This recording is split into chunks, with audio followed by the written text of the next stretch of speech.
করেন।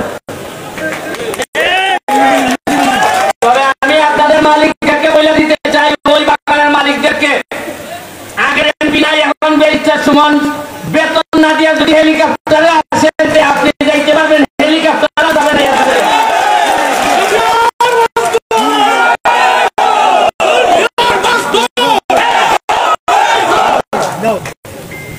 লোক ঠিক করেন যে হেলিকপ্টার কিনার লোক আছে কিনা, এটা বেচে আপনার শ্রমিকদের দাম টাকা দেওয়া হবে।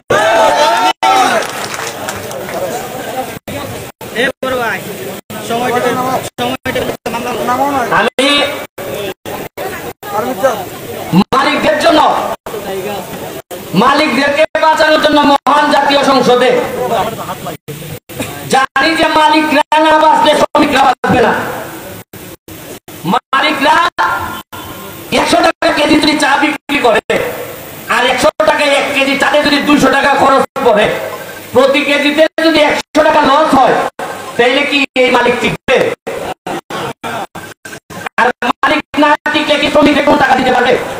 ভালো লাগতেছে যে মাত্র 2 মাসও হয় নাই, মাননীয় প্রধানমন্ত্রীর সামনে দাঁড়াইয়া সাহস করে বলছিলাম যে মাননীয় প্রধানমন্ত্রী, মাননীয় স্পিকার, এমন এক দেশে জন্মাইছি যে দেশে উদ্যোক্তার চেয়ে দালালের দাম বেশি।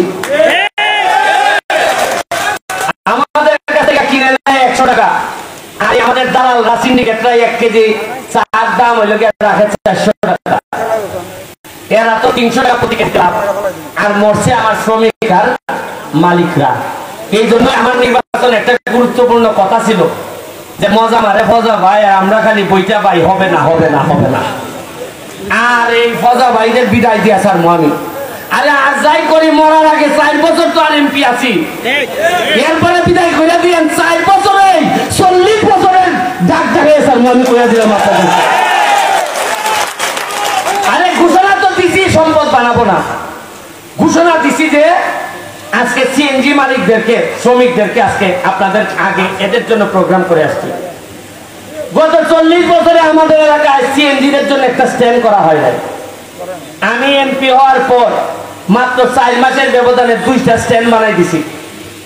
এরা জীবনে চিন্তা করতে পারে নাই যে যখনই যারে বলছে, এরা বলছে যে আরে জায়গা তো নাই বাজারে, তা আমি পাইলাম কই? মানে সবাই নিজের নিয়ে এত ব্যস্ত।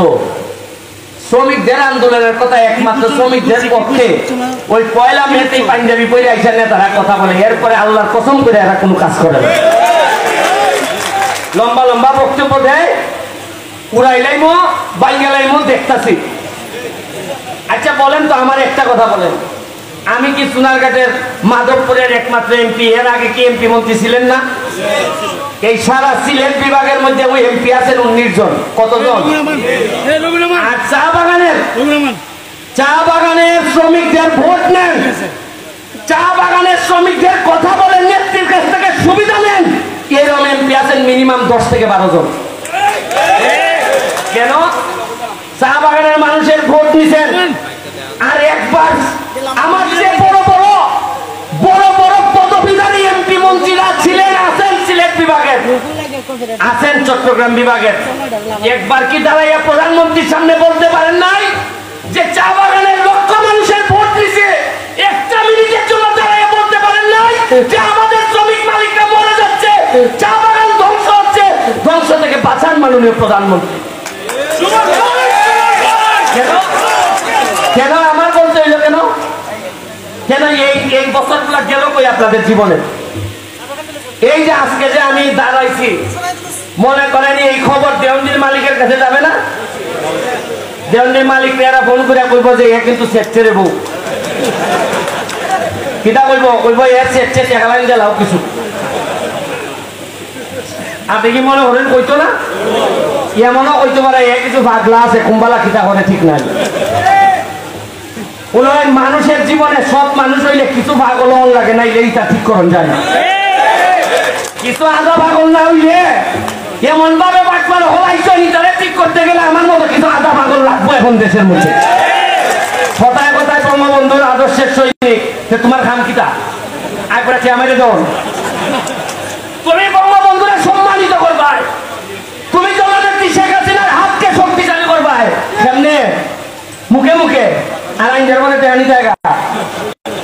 এগুলা হবে না। আমি মাননীয় প্রধানমন্ত্রীর সামনে দেখুন, আমি তো ইগলের এমপি, আমার সৌভাগ্য হয় না আমি এমপি হবো নৌকা দিয়া।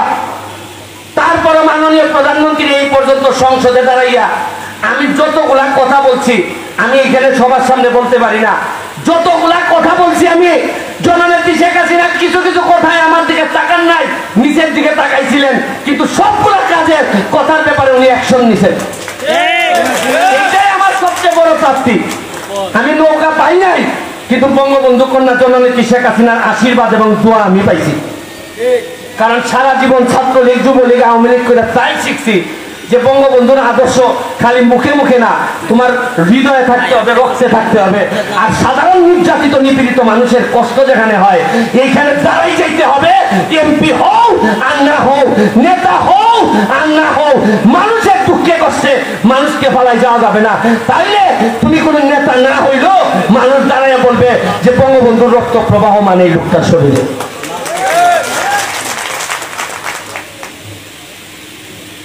শুনেন, 100 টাকা করে চা পাতা বিক্রি করছেন। আমি বক্তব্য দিছি 2 মাস আগে, কেমনে মাত্র 1 মাসের ব্যবধানে কেমনে 400 টাকা হয়ে গেছে গা? কেমনে হইলো? আমি কি জাদু জানি? না, খেটাই জাদু করছে। 15 বছর ধরে হইল না। আমি বক্তব্য দিলাম সংসদে, আমি কইছি যে খামড়াইলে মুখ কিন্তু তোমরা, আমি যে জানা গিয়া তদবির করি, আমার এলাকা খাম দেও, আমার এলাকা উন্নয়নের বরাদ্দ দেও, জানি আমি ফোন করে কই বাইরে আমার এলাকার বরাদ্দ দেও। আমি নিজে টেহা বানাইতাম না, আমি কোনো দুর্নীতি করি না, তবে অত তার বড় যদি বরাদ্দ না দেও তে খামড়াই দিব। আমার খামড়ানির উদ্দেশ্য আছে। সৎ লোকের যদি একটা দাঁতই না থাকে তাই এক শত্রু। আরে সৎ লোকের খামার যদি ঠিক মতো না বয় যে খেয়ার শত্রু, অসৎ লোকের দাঁতের যন্ত্রণায় তো বাঁচি না। শুনুন, এই 1 মাসের ব্যবধানে যদি অত টাকা বাড়তে পারে, তাহলে এর মানে বাড়ানি সম্ভব আছে। যদি বুঝতাম আমি অত কথা বলার পরে টাকা বাড়ছে না, বোঝা গেলে এরা নাই। এর মানে হইল গিয়া বাংলাদেশটারও বঙ্গবন্ধুর সোনার বাংলা বানানো সম্ভব যদি এইসব বাটপারদেরকে ঠেকানো যায়। আমি নেত্রীরে বলি নাই সিন্ডিকেটের কথা, বলছি যে নেত্রী আমাদেরকে বলেন যে আপনি চা বাগান বন্ধ করে দেবেন, আমি চা বাগানের শ্রমিক ভাই বোনদেরকে বলবো তোমরা অন্য ব্যবসা দেখো, আর নাইলে আপনি চার দাম বাড়ান যাতে চা শ্রমিকরা বেঁচে থাকে। আপনি চিন্তা করতে পারেন, এইবার চা বাগান যদি না বাঁচে, কর্মচারীও বাঁচবে না, শ্রমিকও বাঁচবে না। আরে চা বাগানের যারা কর্মচারী আছে, আমরা সব তো শ্রমিকের মধ্যেই পড়ি। শ্রমিক ভালো, আমরা শ্রমিক না, হয়তো একটু অফিসার করে এমপি হিসাবে, আমি কি শ্রমিক না? আরে আমি তো বেতন পাই 1,70,000। এটা আগে জানছেন কোন সময়? বোঝা যায় এমপি আগে এমন একটা বোঝা যায় এরা সব আমরা তালে তাল করে দিতেছে। আমি রাজনীতি করতাম, আমি কোনোদিন জানছি না এমপি হতে যে অত টাকা বেতন পাই।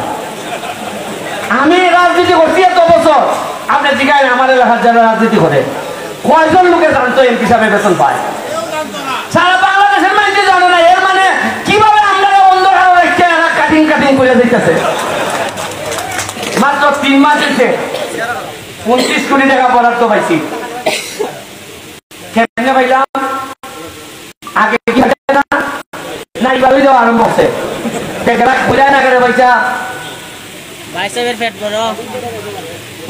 এটা তাল কিটা ধরেননি। আগে আমার আম্মায় মানুষ মেহমান আইলে করো যাইবার সময় কইতো তোমার গুলালা কই গো, এই সময় আমি ধরেন একটু খেলার গেছি গা, হয় তোমার মিষ্টি নাও 100 টাকা সালামি বা গুলাটা খাই দিব নে।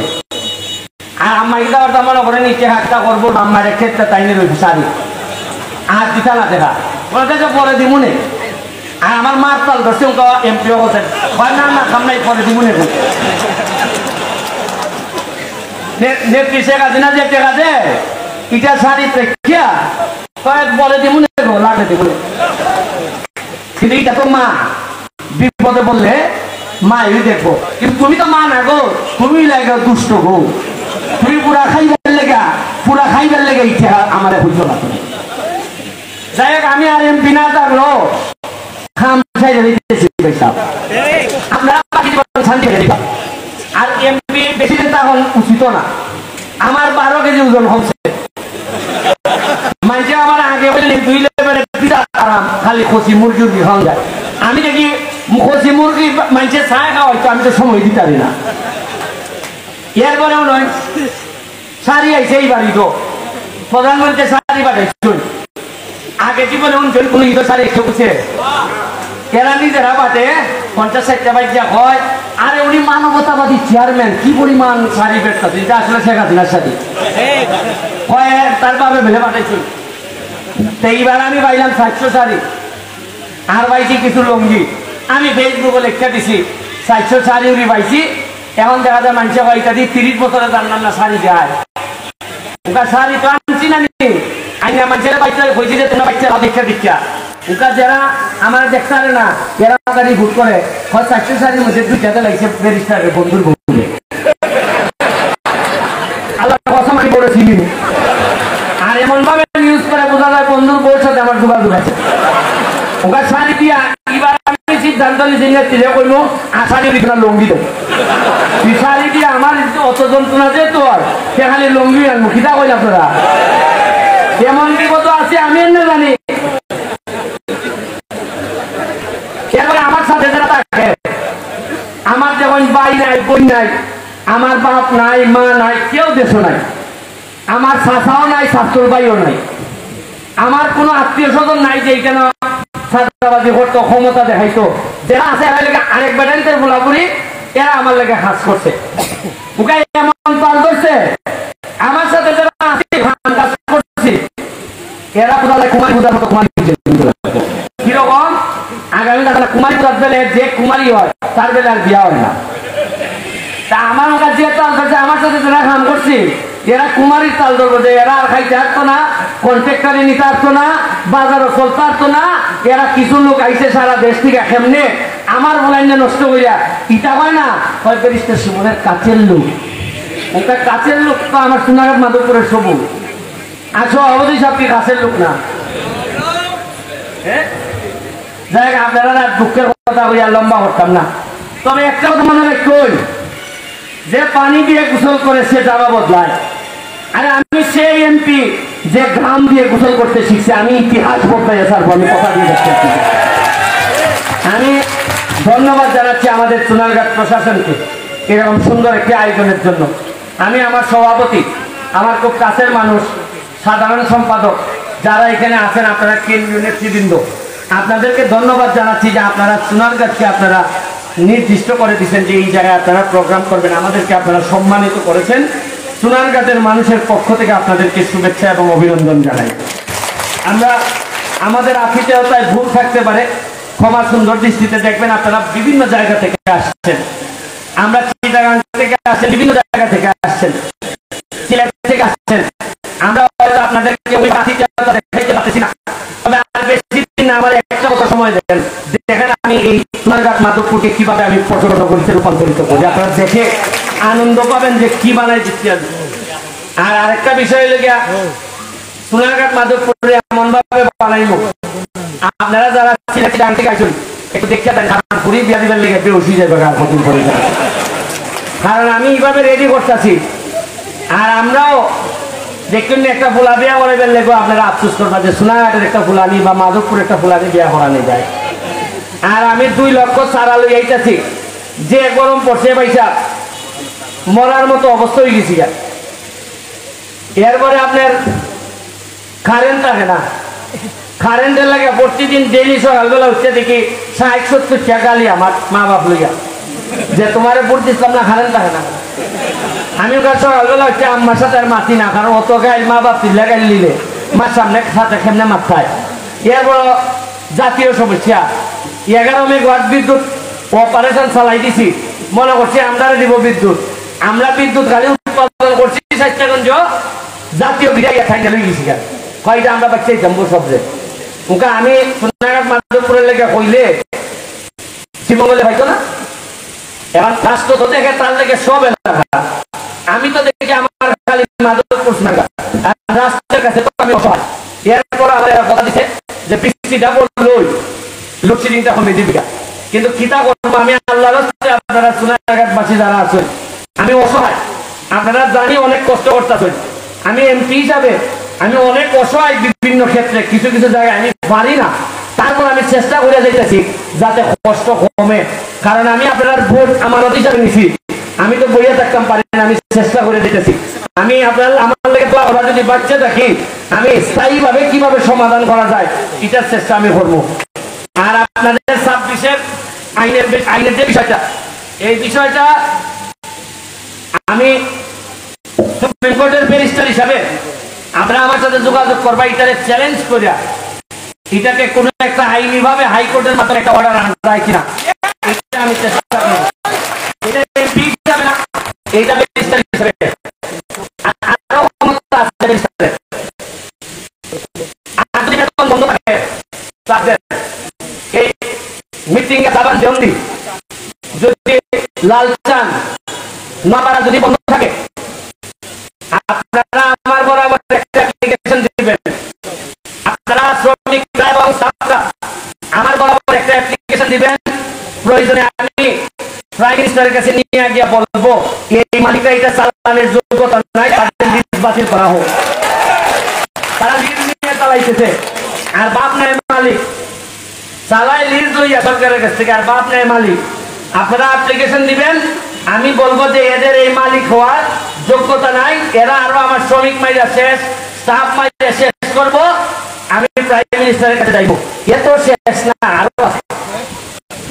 যদি দেখা যায় টাকা কাম না হয়, আপনারা যারা বেতন নতুন হয় না একটা আইবা, তাই যে কোম্পানি বানাইছেন, কোম্পানি বিলুপ্তির লাগবে হাইকোর্টে একটা আবেদন করা যায় যে এই কোম্পানি বিলুপ্তির যোগ্য লাগতো না এই আজাব।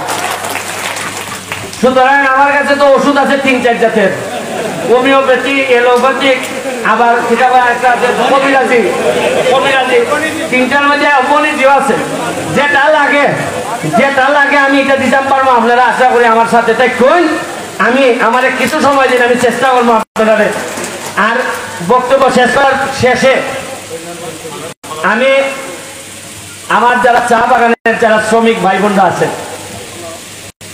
যারা আদিবাসী আছেন, যারা কর্মচারীরা আছেন, তাদের প্রতি আমার একটা আবেদন, যা আপনারা আমার জন্য যা করছেন এই ঋণ আমি কোনোদিন পরিশোধ করতে পারবো না।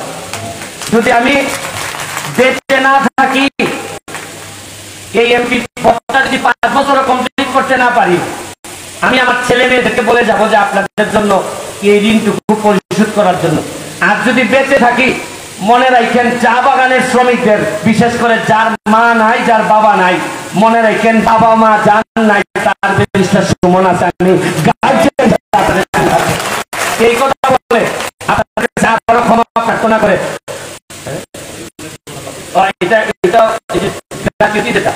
এইটাও আপনাদেরকে চ্যালেঞ্জ করতে হবে, হাইকোর্টে চ্যালেঞ্জ করতে হবে। এটা আমি আপনাদের সাথে বসে যেটা করা যায় করব।